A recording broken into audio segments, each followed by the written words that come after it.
পরাইয়া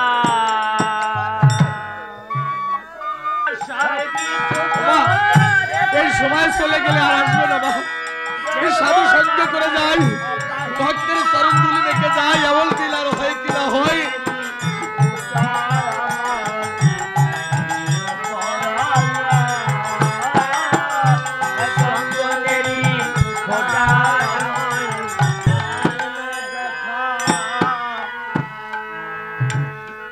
কর্ম করতে হবে, কর্ম করতে করতে একদিন কিন্তু ফল পাওয়া যাবে বাবা। কর্ম করেছিল ওলাকান্দির হীরামন পাগল, কর্ম করেছিল আমার গোলক পাগল। গোলক সবাই তাকে পাগল বলে, অন্ধ বোবায় বাদিয়া দল, মানুষ দেখলে পাগল কয়। এ কোন দেশে এলাম ভেসে তুমি জানাও গো দয়াময়। জগতে যারা প্রকৃত মানুষ আমরা তাদেরকে দেখে পাগল বলি, যারা এই জগতে প্রকৃত মানুষ তাদেরকে দেখলে আমরা পাগল বলি। মহামানব গণেশ পাগল, জগতের বুকে একজন প্রকৃত মানুষ, খাঁটি মানুষ, কিন্তু আমরা তাকে আখ্যায়িত করলাম কি বলে? পাগল বলে। ওলাকান্দি হীরামন পাগল প্রকৃত মানুষ, তাকে আখ্যায়িত করলাম পাগল বলে। আমার গোলক পাগল, সবাই বলে ও তো পাগল, মা বলে পাগল, ভাই বলে পাগল। গোলক শুধু বলে তোরা যে আমাকে পাগল বলিস, আমি কি সত্য পাগল হতে পেরেছি ভাই? আমি তো পাগল হতে পারিনি। কর্ম করে না। একটা কথা মনে রাখবেন, এই সংসারে কর্ম না করলে কেউ ভালোবাসে না। যতদিন কর্ম আছে ততদিন আদর আছে, যতদিন কর্ম আছে ভালোবাসা আছে। যেদিন কর্ম ভরিয়ে যায় সেদিন আর আদর থাকে না, ভালোবাসা থাকে না। সংসারের প্রতিটা মানুষ কর্ম করে, কিন্তু গোলক কর্ম করে না। ভাইদের রাগ, মা তো আর রাগ করতে পারে না, মায়ের ভিতর অনুরাগ। গোলক প্রতি বুধবারে ওলাকান্দি যায়, ভাইদের দেখে কিন্তু হিংসা হয় যে সংসারে আমরা প্রতিজনা কর্ম করি, আরো কোনো কাজকর্ম কিছু নেই, হরিনাম করে ওলাকান্দি যায়। একদিন ওই গোলকদের 3 বিঘা জমি ছিল, ওই জমিতে জোয়ারের জলে কচুরি পানা এসে একেবারে ভরে গেছে। মানব জীবনে খাটলে কি হয়? হরিনামে যদি কেউ কিষান দেয়, আমার হরিণ নিজে এসে তার ফল প্রদান করে তাকে। কচুরি পানায় ভরে গেছে। ভাইরা বাড়িতে এসে মাকে বলছো, মা আগামী দিন সকালবেলা তোমার গোলককে আমাদের সঙ্গে কাজে যেতে বলবে। ওর তো কোনো কাজ নেই, ওর ধর্মকর্ম কোনো কিছু নেই। আগামী দিন সকালবেলা তোমার গোলক যদি আমাদের সঙ্গে কাজে না যায়, ওর কপালে কিন্তু দুঃখ আছে। গোলক যখন বাড়িতে এসেছে, মা বলছে, গোলক গোলক এমনি করে আর কতদিন চলবি বল? আর কতদিন করে এমনি করে ভাইদের ঘাড়ের উপর থেকে খাবি? শোন, আমাদের এই 3 বিঘা জমিতে কচুরি পানায় ভরে গেছে, সকালবেলা দাদাদের সঙ্গে গিয়ে একটু কাজ করিস, যতটুকু পারবি ততটুকু করবি, তোকে বেশি করতে হবে না। পরে যে দিনটা ছিল, ওই দিনটা ছিল বারে বুধবার। প্রতি বুধবারে ওলাকান্দি যায়।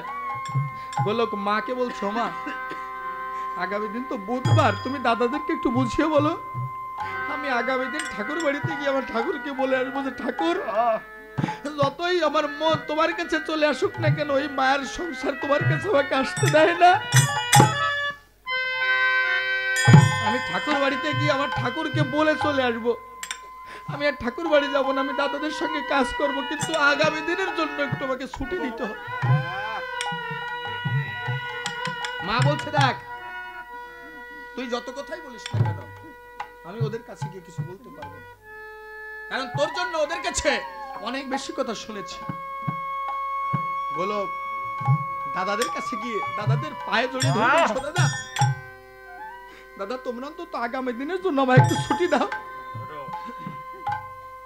আগামী দিন আমি ঠাকুর বাড়িতে গিয়ে আমার ঠাকুরকে বলে আসবো আমি আর কোনোদিন ঠাকুর বাড়ি যাবো না, তোমাদের সঙ্গে কাজ করব। যদি কাজ করলে তোমাকে ভালোবাসো, যদি কাজের বিনিময়ে একটু ভালোবাসা দেয়। ভাইরা বলছে দেখ প্রতিনিয়ত অনেক বাহানা দেখেছি তোর, তুই অনেক বাহানা দেখিয়েছিস, আর আগামী দিন সকালবেলা আমাদের সঙ্গে তুই কাজে যাবি, তোর সঙ্গে এই আমাদের শেষ কথা। এটাই সংসার। একবার মায়ের পায়ে ধরে, একবার ভাইদের পায়ে ধরে, কেউ কথা শোনে না। রাত্রেবেলা বালিশে আলিশ রেখেছে কিন্তু দুনয়নে ঘুম আসছে না। মনে মনে চিন্তা করলো নালিশ তো সবার কাছে করলাম, কেউ যখন আমার কথা শুনলো না, আমার ঠাকুরের কাছে নালিশ জানাই। ঠাকুর আমার মন চলেছে তোমার কাছে, কিন্তু মার সংসার যে আমাকে আটকে রেখেছে। ঠাকুর আমি জানি না তোমার কাছে আমি আসতে পারবো কিনা, তবে আমার নালিশ কেউ যখন শুনলো না, আমার শেষের নালিশ আমি তোমাকে জানালাম। ঠাকুর তুমি কৃপা করো আমার প্রতি। ঠাকুর এই মায়ের সংসারে এমন একটা মানুষ পেলাম না যে আমার মনের ব্যথা বুঝবে, যে আমার মনের কথা বুঝবে। গোলক কিন্তু রাত্রিবেলা ঘুমিয়ে আছে, ঘুম পড়ে গেছে। সকাল যখন হলো ভাইরা মাকে বলছো মা মা আমরা জমিতে গেলাম, তোমার গোলককে কিন্তু পাঠিয়ে দিও। তবে শোনো মা, তোমার গোলক যদি আজ কাজে না যায়, ওর কপালে কিন্তু অনেক দুঃখ আছে। গোলককে ডাকছে, মা ডাকছে, গোলক তো ঘুমিয়ে আছে। সেই প্রভাত বেলায় ভাইরা গিয়েছে জমিতে, জমিটা আর চিনতে পারছে না, নিজেদের জমি নিজেরা চিনতে পারছে না। তাকে দেখতে পারে যে জমিতে কচুরি পানা দিয়ে ভরা ছিল, সেই জমিতে একটা কচুরি পানার কণা পর্যন্ত নেই। আশপাশে যতগুলো জমি ছিল প্রত্যেকটা জমিতে কচুরি পানায় ভরা। আর একটা ভাই তাকে দেখতে পারে ওই জমির ভিতর বড় বড় পায়ের চিহ্ন। এক ভাই আর এক ভাইকে বলছে ভাই ভাই রে তাকিয়ে দেখ, এ তো কোনো সাধারণ মানুষের পায়ের চিহ্ন নয়।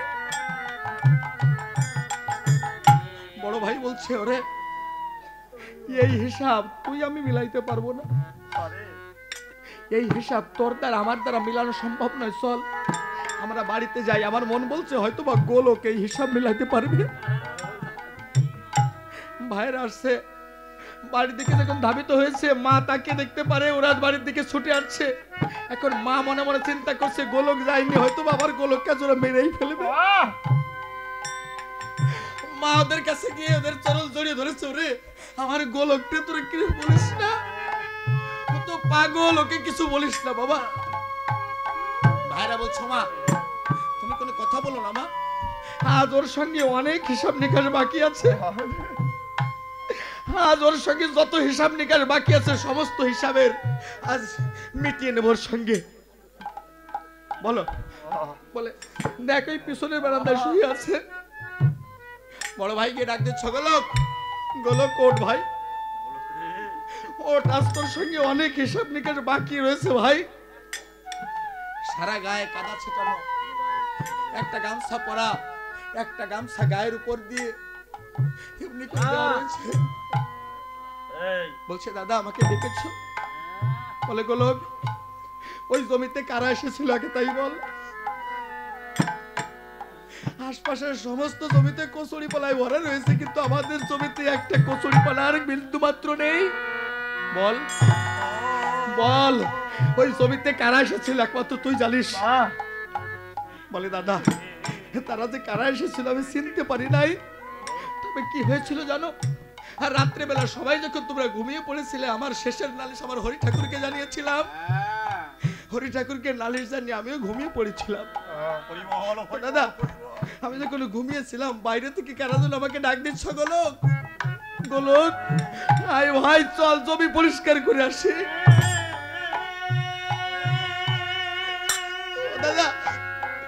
যখন বাইরে বেরিয়েছি দেখতে পারি কত পাগলের দল ছুটে এসেছে, দুটি বাহু উত্তোলন করে মুখে শুধু জয় হরি বল হরি বল বলছে।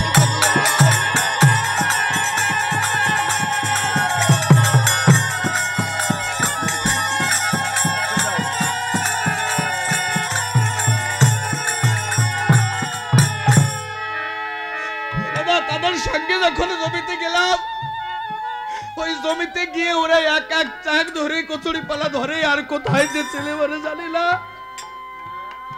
বড় ভাই গোলককে বাক্যের সঙ্গে জড়িয়ে ধরে বলছে, গোলক রে, তোকে আমরা ভাই হয়ে পেয়েছিলাম, কিন্তু তোকে চিনতে পারি নাই। তুই আমাদের এই ভাই হতে পারিস, কিন্তু তুই যে প্রকৃত একজন হরিভক্ত, আমার হরিভক্ত ভাইয়ের অঙ্গে পরশ পেয়ে আজ আমরাও ধন্য হব। আমার হরিকে যে ভালো বাসে তার মতো বান্ধব না।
ওরে সঙ্গ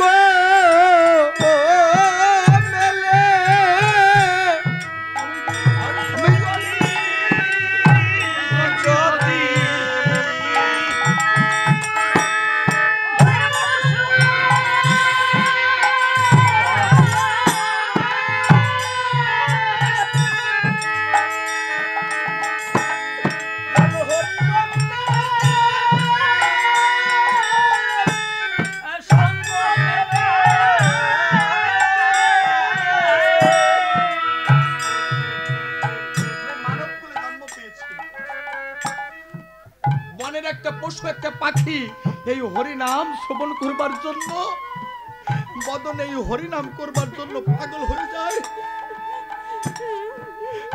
আমার গুরু চাচাকে রশি ডেকে নিয়ে পুকুর পাড়ে বলছে, হরি কথা বলছে, বলছে অশ্বিনী তোমার বদনে হরি কথা বলো মধুর লাগে, তুমি একটু হরি কথা শোনাও না।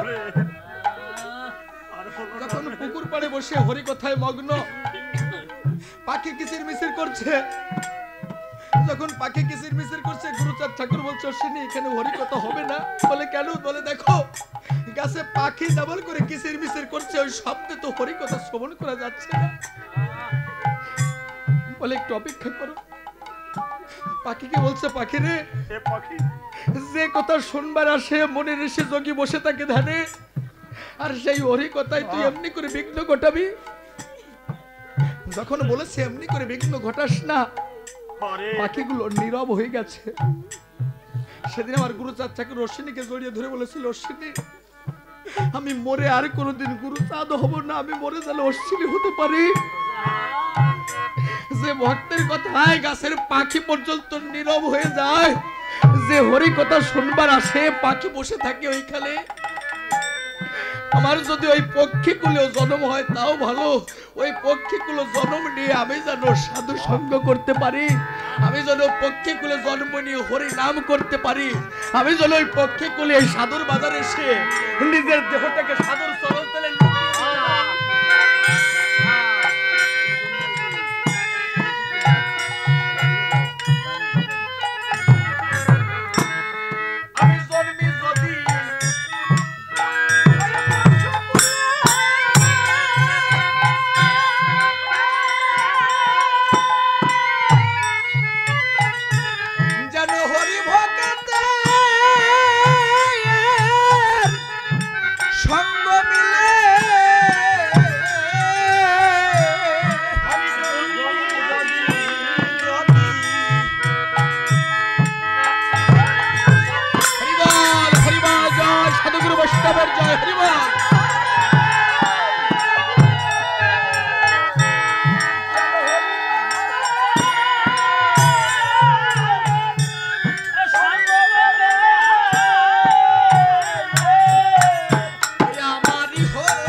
হরিনামে নিজেকে বিলিয়ে দিতে হবে।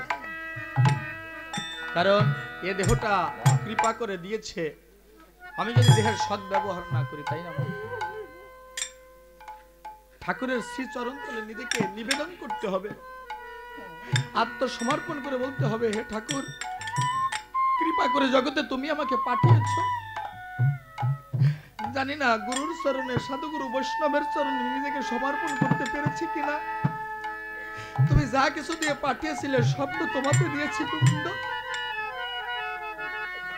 সংসার সাগরে যে তরি ভাসিয়ে দিয়েছি, কৃপা করে তুমি তোমার কিনারে তরিখানে পৌঁছে দিও। এটুকু প্রার্থনা করবেন। আর কিছু নয়। বিদায় লগনে বিদায় বেলায় যাবার সময় বলার কিছু নেই। আপনাদের কিছু দিয়ে যেতে পারবো না মাগো, আপনাদের বলবার মতো, আপনাদের দেবার মতো কোনো ভাষা নেই। তবে আজ এই গভীর রজনীতে আমার গোবিন্দের কাছে আমি প্রার্থনা করে যাই, হে গোবিন্দ, আজ যে রাত জায়গা পাখিগুলো বসে হরিনাম শ্রবণ করছে, হরিনামে মুগ্ধ হয়ে গেছে, আমি তোমার শ্রীচরণে প্রার্থনা জানাই, আমার জীবনে যদি কোনো শুভ কর্ম থেকে থাকে, আমার জীবনে যদি কোনো সুকর্ম থেকে থাকে, আমার জীবনে যদি কোনো সাধুগুরু বৈষ্ণবের সঙ্গের ফল থেকে থাকে, আজ এই রজনীতে যত ভক্তবৃন্দ, যত ভক্তিমতী মায়েরা বসে হরিনামে মগ্ন হয়ে গেছে, এদের পেলা পাখি উড়ে গিয়ে তাদের বৈকুণ্ঠে দাঁড়াবে, আর গোবিন্দ যেন সবাইকে পান করে দেয়।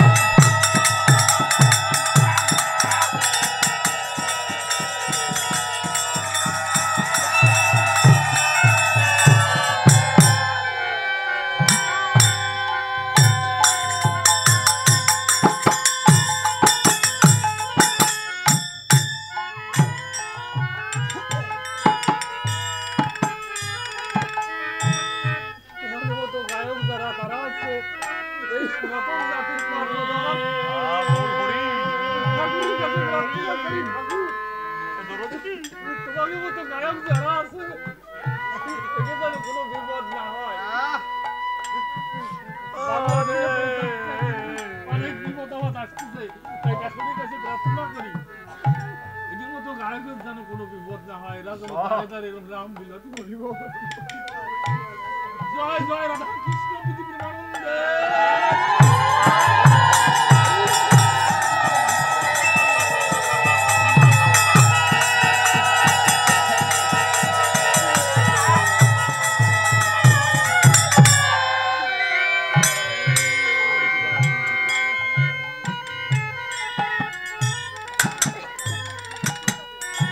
সাধুগুরু বৈষ্ণবের আশীর্বাদ নিয়ে পথ চলি। আমার খেলার সাথে যারা আছে এরা কিন্তু একটা পরিবার, আমার মা, এরা কিন্তু সম্পর্কে কেউ আমার ভাই, কেউ মামা, কেউ কাকা, তবে এরা কিন্তু পরিবার। বছরের 12টা মাস 6টা মাস এদের সঙ্গে দিন কাটাই, রাত কাটাই। এদের প্রত্যেককে শুধু একটা কথাই বলেছি, দেখ ভাই, যখন জার্নিতে থাকি কত যানবাহনে চলতে হয়, তোর অন্তত একটা কাজ করিস, যখন গাড়িতে থাকবি, যানবাহনে থাকবি, ঠাকুরের নাম করিস।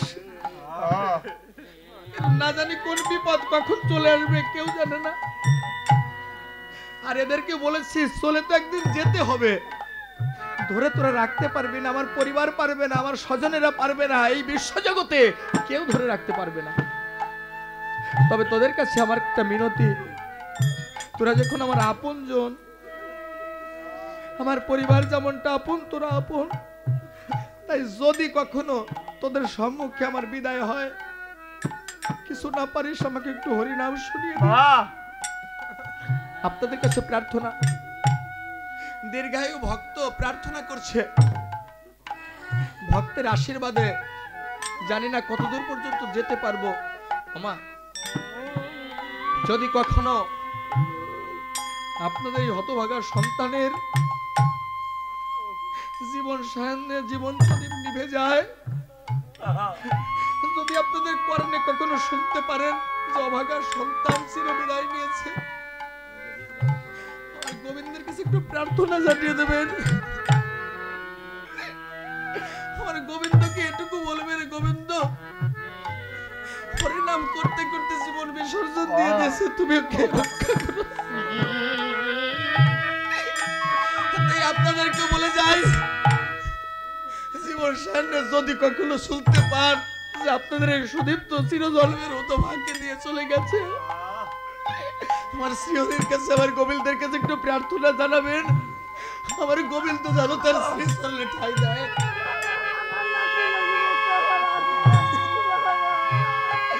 আমি যেদিন যাব চলে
বলবো না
সবে কিছু তো রেখে যাব দেখব না আর সাহিয়া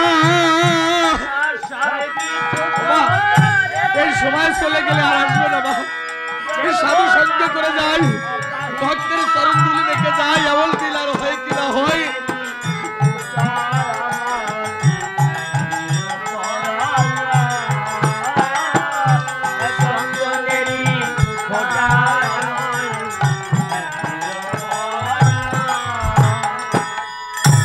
আমার স্ত্রী পুত্র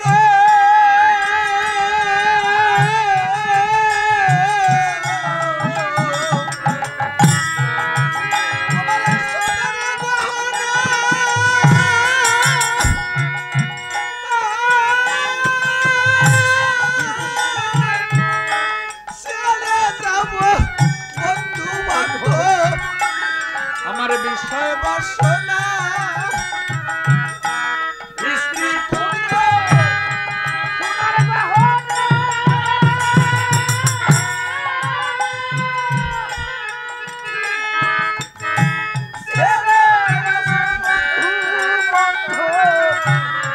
বিষয় বাসনা আমার স্ত্রী পুত্র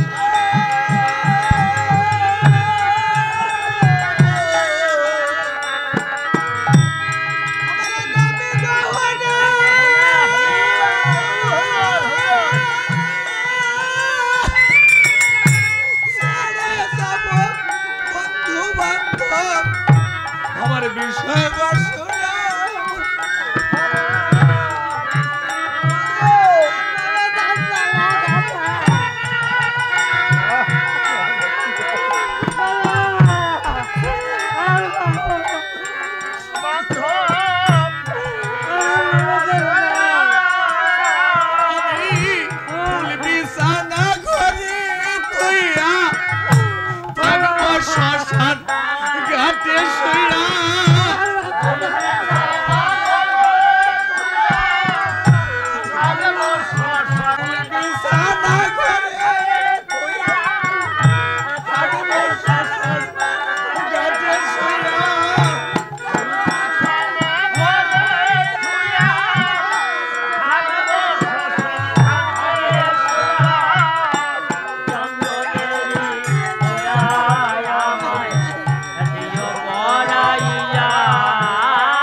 চন্দনেরি ফোটায় আমায় দিও পরাইয়া